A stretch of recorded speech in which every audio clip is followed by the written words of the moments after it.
Hello everyone, मैं अतुल पांडे एक बार फिर से स्वागत करता हूं आप सभी का अपने यूट्यूब चैनल पांडे क्लासेस पर। आज आप सभी के लिए क्या लेके आया हूं? एक इंटरेस्टिंग टॉपिक लेके आया हूं। जो आप सभी लोग ठंड में क्या करते होंगे, हीटर से क्या लेते होंगे, हीट लेते होंगे, हाथ वगैरह सेकते होंगे। तो आज वही समझाने वाला हूँ कि जो इलेक्ट्रिक के कारण कैसे हीट प्रोड्यूस होती है, किस वजह से हीट प्रोड्यूस होती है, वो हमारे पास बहुत रियल लाइफ में है। क्या है? बहुत रियल लाइफ में क्या करके चलोगे, रिलेट करके चलोगे हमेशा। मैं आज टॉपिक है तो दिख रहा होगा, heating effect of electric current. क्या है? विद्युत धारा जो हमारी प्रवाह होती है उस पर इलेक्ट्रिक जो ताप का क्या प्रभाव पड़ता है, हीट का क्या प्रभाव पड़ता है, किसके कारण जो हीट प्रोड्यूस होती है। तो स्टार्ट करते हैं टॉपिक। आज मैं लेके आया हूँ एक, क्या है, प्रैक्टिकली समझाने की कोशिश कर रहा हूँ। मेरे पास है ये डीएसएलआर की बैटरी है, ठीक है। तो एक बैटरी से हम कैसे हीट प्रोड्यूस करते हैं वो समझाने वाला हूँ, ठीक है। हमारे पास क्या होती है, कोई हीटर, आप सभी लोगों ने देखा होगा, हीटर डिस्कस करा होगा। हीटर, ये कोई हमारे पास ऐसा कोई हीटर होता है, गोल ऐसा हीटर है। उसमें क्या होता है, वायर लगा होता है। तो वायर को हम कहते थे रेजिस्टेंस। क्या कहते थे? रेजिस्टेंस। ये ऐसा कुछ रेजिस्टेंस को मैं शो कर सकता हूँ, ऐसा ऐसे कोई वायर लगी होती है। आपने हीटर देखा होगा जनरली, ऐसा ऐसे कुछ वायरिंग होती है उसमें, जिसमें खाना भी बनाते हैं वो वाला हीटर है, ठीक है। ऐसे कुछ वायरिंग होती है। तो उसमें क्या करते हैं, जब हम इलेक्ट्रिक करंट क्या फ्लो कराते हैं, सपोज दैट मैं ये एक बैटरी से क्या करता हूँ, एक करंट फ्लो करवाता हूँ। क्या है, किसी सर्किट में, ये कोई हमारा सर्किट है, ये कोई सर्किट है हमारा। हम इसमें अगर मैं बैटरी कनेक्ट कर दूं, ये वाली, यहाँ से बैटरी ये कनेक्ट कर दूं, तो इसमें क्या होगी, करंट फ्लो होगी। और यहाँ पे हमारा क्या होगा, बल्ब जलना लग जाएगा। बल्ब जलने लग जाता है तो कुछ समय बाद क्या होता है, बल्ब में हीट प्रोड्यूस हो जाती है। ये आजकल के मॉडर्न एलईडी और सीएफएल वो ज़्यादा हीट नहीं प्रोड्यूस करते हैं, बट जो हमारा नॉर्मली बल्ब होता है 100 वाट का, उसमें क्या होती है, हीट प्रोड्यूस होती है। और एक एग्जाम्पल है, अगर कभी आप हीट वाले बल्ब में, जो मतलब 3-4 घंटे बल्ब जल रहा होगा, उसमें पानी डाल के देखोगे तो क्या हो, बल्ब फूट जाता है। हमने बहुत प्रैक्टिकल करे हैं, बट आप लोग घर में ये प्रैक्टिकल नहीं करोगे। क्या है, आप अगर पानी डालते हो तो बल्ब फूट जाता है, तो वो किसके कारण होता है, हीट के कारण होता है। वो प्रैक्टिकली एग्जाम्पल है, आप समझते हैं बात को। क्या है, समझाने की कोशिश करता हूँ। तो सबसे पहले कंडीशन क्या होनी चाहिए हमारे पास, हीट के कारण जो रेजिस्टेंस, जो हमारा हीटर में क्या होता है, वायर होता है, वो क्या होता है, हाई रेजिस्टिव वायर होता है। क्या होता है, हाई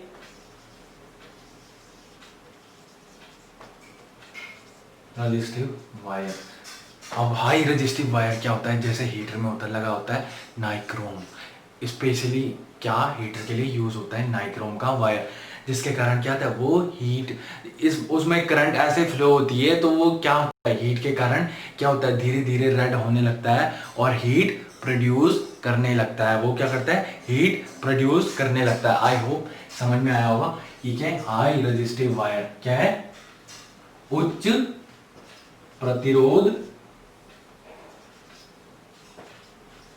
जिसे हिंदी में कह सकते हैं उच्च प्रतिरोध तार, कह सकते हैं उसमें उच्च प्रतिरोध तार, लाइक नाइक्रोम। ये याद रखोगे कौन सा वायर होता है, नाइक्रोम। नाइक्रोम जो वायर है वो यूज हमेशा ध्यान रखोगे, नाइक्रोम का वायर। बात करते हैं क्या है प्रैक्टिकली। अब मैथमेटिकली ये हो गई हमारे पास थ्योरी, अब प्रैक्टिकली समझने की कोशिश करते हैं। अब मैं let us consider a battery which is producing a current। ये क्या हमारी क्या है, बैटरी है कोई, क्या है, एक बैटरी है, प्लस माइनस, ये प्लस और ये माइनस, ये बैटरी है। वो क्या करती है, हमारे पास क्या है, उसके अंदर, बैटरी के अंदर क्या होती है, एक रिएक्शन होती है, जो क्या करती है, वोल्टेज को मेंटेन करके रखती है। वोल्टेज को क्या करती है, मेंटेन करके रखती है। जैसे कि ये है, तो वो डीएसएलआर तब तक चलेगा जब तक इसके अंदर केमिकल रिएक्शन होती रहेगी, जब तक इसमें चार्ज होता रहेगा कंटिन्यूअसली। क्या होता है, वोल्टेज क्या होती है, फ्लो होती है। वोल्टेज को हम कहते थे पोटेंशियल डिफरेंस, पोटेंशियल, शॉर्टकट लिख रहा हूं, डिफरेंस बात करते हैं पोटेंशियल डिफरेंस हमारे प्रोड्यूस होता है, उसे कहते हैं विद्युत विभव। विभवांतर, विभवों के बीच में अंतर बताया था। चरखी वाला एग्जांपल दिया था। लो एनर्जी से हाई पोटेंशियल, लो पोटेंशियल से लेके हाई पोटेंशियल, वही समझाने की कोशिश कर रहा हूँ। जब तक उसमें क्या होता है, केमिकली रिएक्शन होता रहता है। आप एग्जांपल ही समझ के चलो कि जब हम चरखी घुमाते हैं, जब चरखी वाला चरखी घुमाता है, जब तक उसमें एनर्जी रहेगी, अंदर रिएक्शन, खाना खा के एनर्जी आती है उसके अंदर, जब तक रिएक्शन होती रहेगी वो तब तक क्या करेगा, चरखी घुमाता रहेगा। ठीक है, ये समझ सकते हैं। प्रैक्टिकल एग्जाम्पल बात करते हैं। अब एग्जाम्पल हम बात कर रहा था क्या, किस वजह से हमारी करंट फ्लो होती है, जो चार्ज की वजह से करंट फ्लो होती है। जब चार्ज होता है तो हम कह सकते हैं हमारा कितना, जो हमारी चरखी घूम रही है उसे हम कह सकते हैं एक वर्क डन के फॉर्म में। कितना वर्क करा उसने एक चक्कर लगाने में, एक वर्क पूरा करने के, उसे कह सकते हैं हम वर्क डन। तो वर्क डन को मैं कह सकता हूं ऐसा, W इक्वल टू पोटेंशियल, कितनी एनर्जी लगा रहा हो, एनर्जी दे रहा है, तो V इंटू क्यू, जो चार्ज उसका कंज्यूम हो रहा है, जो इसकी एनर्जी कंज्यूम हो रही है, उसे कह सकता हूं Q से, V इंटू क्यू।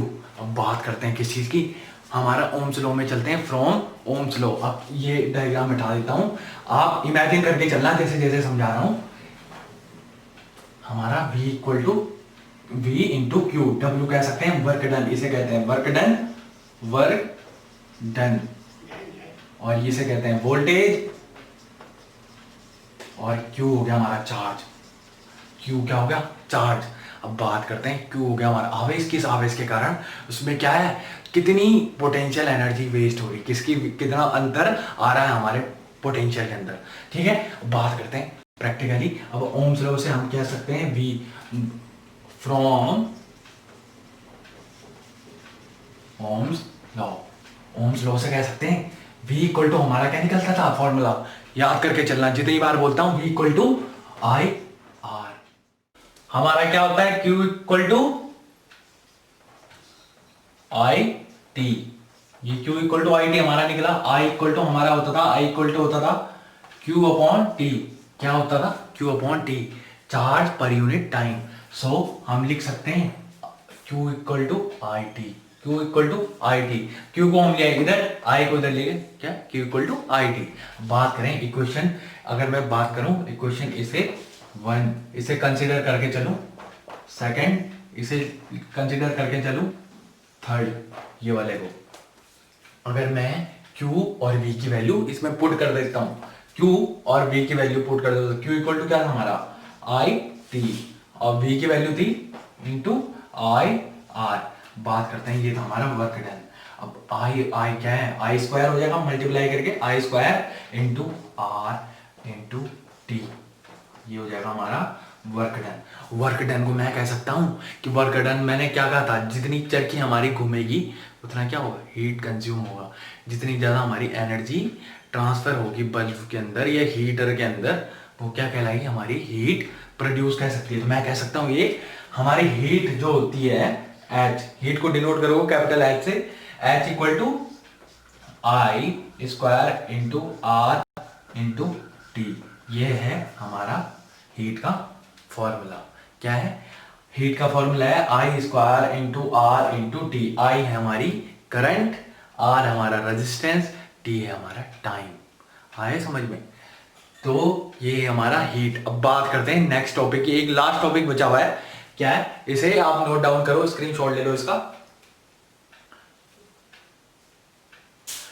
अब बात करें नेक्स्ट टॉपिक की, नेक्स्ट टॉपिक है हमारा इलेक्ट्रिक पावर। क्या है, इलेक्ट्रिक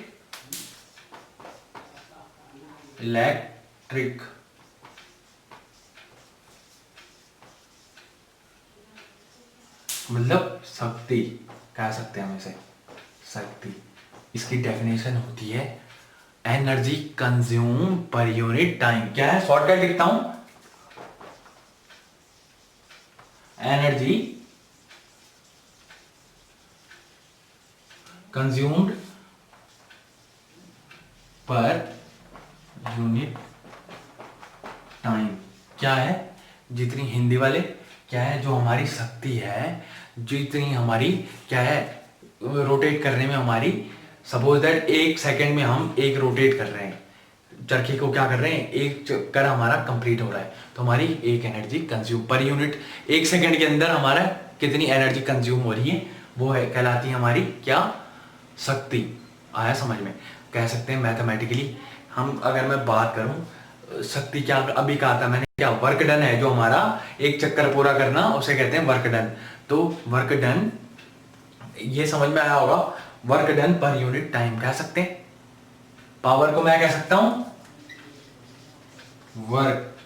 वर्क डन पर यूनिट टाइम, क्या P इक्वल टू लिख सकता हूं W/T, लिख सकता हूं वर्क डन पर यूनिट टाइम। ये वाला समझ में आया होगा। ये अपनी लैंग्वेज में आप डेफिनेशन लिख देना, एनर्जी जो क्या है, एक यूनिट टाइम में जितनी एनर्जी कंज्यूम हो रही है वो कहलाती है हमारी पावर।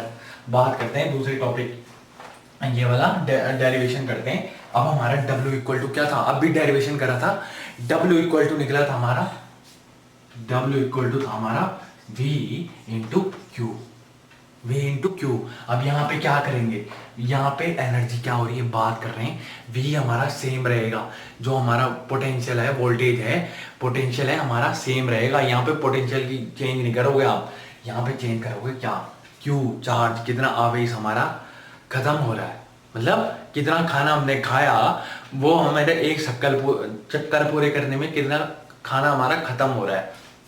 एग्जाम्पल के साथ बता रहा हूं, समझ के चलना। Q इक्वल टू था हमारा, कह सकते हैं Q equal to I T, कह सकते हैं, पुट कर दूं value, W equal to Q into I T, ये V इंटू आई टी। बात करें यहाँ पे पावर की बात कर रहे हैं हम, तो अपॉन पर यूनिट क्या है, W/T है ना, ये वाला फॉर्मूला, इसे लेके चलो 1, इक्वेशन 1, इसे मान के चलो ये। अब T से T कैंसिल कर दो, T से T कैंसिल कर दो, V हमारा निकलता है, ये हमारा बचा हुआ क्या है, इधर डायरेक्शन ये वाला लिख लेता हूं, ये हमारा बचा हुआ W equal to V into I, V into I. अब हमारा V का क्या फॉर्मूला निकलता, ओम्स लॉ से, बाय ओम्स लॉ, ये P लिख सकता हूं इसे, P को, ये P था हमारा, V को लिख सकते हैं V इक्वल टू क्या होता, आई आर, ठीक है, V इक्वल टू क्या होता था हमारा, आई आर। तो हम यहां पे पुट कर देंगे V की वैल्यू, तो हम कह सकते हैं P इक्वल टू ऐसा हो सकता है हमारा I into I R into I. तो अब मैं आई को मल्टीप्लाई कर दूंगा, ये हो जाएगा हमारा P equal to I R square, ये क्या हो सकता है, आई स्क्वायर इंटू आर। अब हमारा ओम्स लॉ दोबारा अप्लाई करेंगे, किसमें, जब हम करंट निकालते थे, क्या निकालते थे, करंट, इतना नोट डाउन कर दीजिए आप, करंट निकालते थे, आई की वैल्यू होती है हमारी यहाँ पे, आई इक्वल टू क्या होता है, V/R। तो सेम क्या करना है, आई की जगह V पुट कर दो, यहाँ पे V/R। तो हम कह सकते हैं पावर जो हमारी होती है V²/R, लिख सकते हैं V²/R, और इसकी यूनिट होती है, ये समझ में आ गया होगा यहाँ तक, V²/R, दिख नहीं रहा शायद में, V²/R, यहां लिख लेता हूं ऊपर, I equal to V/R, V², तो I की वैल्यू होती थी V को, यहां तक दिख रहा है, I²/R तक, यहां तक दिख रहा है आपको। उसके बाद दिखाता हूं मैं ये वाला V²/R, V², जब हमारी क्या होती है, I equal to R, I equal to V/R, ये फॉर्मूला होता है, तो मैं कह सकता हूं V²/R इक्वल टू हमारे हो सकती है पावर, हो सकती है, जब I की वैल्यू हमने सिर्फ इसमें क्या करा, I की जगह V पुट करा, बस जस्ट यहाँ पे कंफ्यूजन होता है बहुत ज्यादा, तो समझने के लिए एक दो बार यहाँ पे क्या होगा, ओम्स लॉ अप्लाई होगा, एक बार निकालोगे आप V इक्वल टू, एक बार वोल्टेज का फॉर्मूला लगाओगे, सेकेंड टाइम क्या लगाओगे, करंट का फॉर्मूला लगाओगे, बस हमारी क्या निकल जाएगी, पावर। और डिपेंड करता है, पावर हमारी डिपेंड करती है वोल्टेज का स्क्वायर और रेजिस्टेंस पे। आया समझ में, इसकी यूनिट होती है वॉट। आई होप आपको वीडियो पसंद आई होगी। वीडियो पसंद आई है तो लाइक, शेयर और सब्सक्राइब कर दो, और ऐसे ही लेक्चर देखने के लिए, हमारे साथ बने रहने के लिए आप सभी का बहुत बहुत धन्यवाद। जय हिंद, जय भारत, जय उत्तराखंड।